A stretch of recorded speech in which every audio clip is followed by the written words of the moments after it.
प्रिय विद्यार्थियों, मैं डॉक्टर शिवराज, सहायक आचार्य भूगोल, स्वर्गीय पंडित नवल किशोर शर्मा, राजकीय स्नातकोत्तर महाविद्यालय दौसा में बीए पार्ट थर्ड के विश्व भूगोल की कक्षा में आप सभी का स्वागत करता हूं।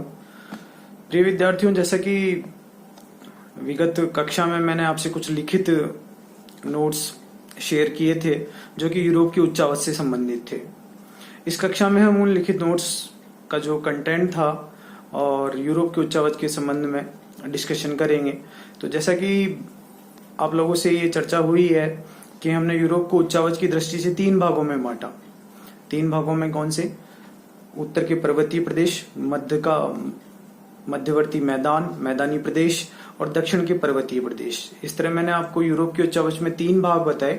पहला उत्तर के पर्वतीय प्रदेश, मध्य का मैदानी भाग और दक्षिण के पर्वतीय प्रदेश। तो ये प्रमुख 3 भाग हुए। इन्हीं के सब डिवीजन में अगर हम आगे बढ़ते हैं तो जैसे कि पहला उच्चावचीय प्रदेश हम यूरोप का लें कि उत्तर के पर्वतीय प्रदेश। तो देखिए, जैसे कि उत्तर के पर्वतीय प्रदेशों में उत्तर से आप समझ रहे होंगे यूरोप का उत्तरी भाग। यूरोप के उत्तरी भाग में कौन सी जगह है? जैसे मैंने आपसे शेयर किया था कि स्कैंडिनेवियन पर्वतीय प्रदेश। स्कैंडिनेवियन पर्वतीय प्रदेश हमारा जो नॉर्वे है, स्वीडन है, फिनलैंड है आदि क्षेत्रों में फैला हुआ है और ये एक प्राचीन भूभाग है, प्राचीन पर्वतीय खंड है जो वर्तमान में घिसपिट के पठारी रूप में आ चुका है या अवशिष्ट पहाड़ियों के रूप में मौजूद है। और इस तरह एक प्राचीन भूभाग है और ये स्कैंडिनेवियन पर्वतीय प्रदेश के रूप में काउंट होता है। इसी में इस उत्तरी पर्वतीय प्रदेश में स्कैंडिनेवियन पर्वतीय प्रदेशों के अलावा जो हमारे ब्रिटिश द्वीप हैं, स्कॉटलैंड है, इनके जो पर्वतीय प्रदेश हैं वो भी उत्तर के पर्वतीय प्रदेशों में काउंट होते हैं। तो जैसा कि मैंने आपको बताया कि जो स्कॉटिश और ये ब्रिटिश पर्वतीय भूभाग है ये भी प्राचीनतम पर्वत खंडों में से एक है, जैसे कि स्कैंडिनेवियन प्रदेश है। इस तरह ही उत्तर की पर्वतीय प्रदेश का परिचय हुआ और इससे जैसे ही हम नीचे की ओर आते हैं, दक्षिण की ओर आते हैं, तो यूरोप के पूर्व से लेकर पश्चिम तक एक मैदानी भाग फैला हुआ है जो कि अपनी पश्चिमी दिशा में अपने तटीय क्षेत्रों से प्रारंभ होकर अपनी पूर्व दिशा में रूस तक रूसी प्लेटफॉर्म के रूप में फैला हुआ है।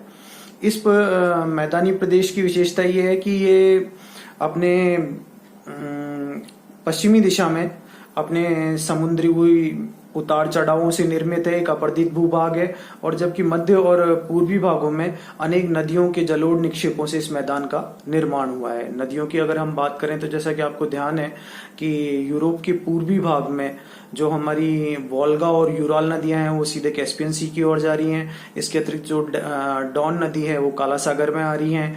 इसके अतिरिक्त राइन नदी उत्तर की ओर जा रही है। इसके अतिरिक्त अन्य ऑर्डर विस्चुला नदियां बाल्टिक सी की ओर जा रही है। राइन का जैसे मैंने जिक्र किया कि राइन नॉर्थ सी की ओर जा रही है। इसके अलावा अन्य छोटी नदियां हैं जो कि दक्षिण की ओर बहती है, जैसे इटली में पो नदी है, आपके फ्रांस की रोन रिवर है, सीन रिवर है।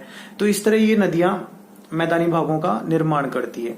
इन मैदानी भागों में कुछ खास बात यह है कि जैसे कि हमारा जो पश्चिमी तटीय भाग है इसमें नीदरलैंड, जिसको हॉलैंड भी कहते हैं, इसमें एक पोल्डर लैंड पाई जाती है। पोल्डर लैंड की विशेषता ये होती है कि इनका जो उच्चावच है वो समुद्री तल से भी नीचा है। ठीक है, तो ये इनकी खास बात है, इनको पोल्डर लैंड्स बोलते हैं हम।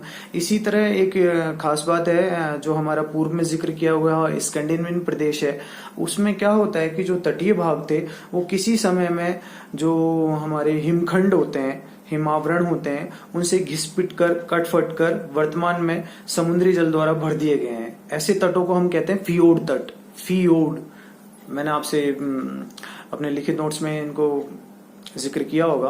तो इस तरह फियोर्ड तट्स स्कैंडिनेवियन प्रदेश में पाए गए जो कि हिमापर्दित थे और वर्तमान में समुद्री जल द्वारा आवृत हैं। और पोल्डर लैंड से मैंने बताया आपको कि नीदरलैंड, जिसे हॉलैंड भी कहते हैं, में समुद्री तल से भी निचले भागों को पोल्डर लैंड्स कहते हैं। इस तरह हमारे यूरोप के मध्यवर्ती मैदान और उत्तर के पर्वतीय प्रदेश के बारे में चर्चा हुई।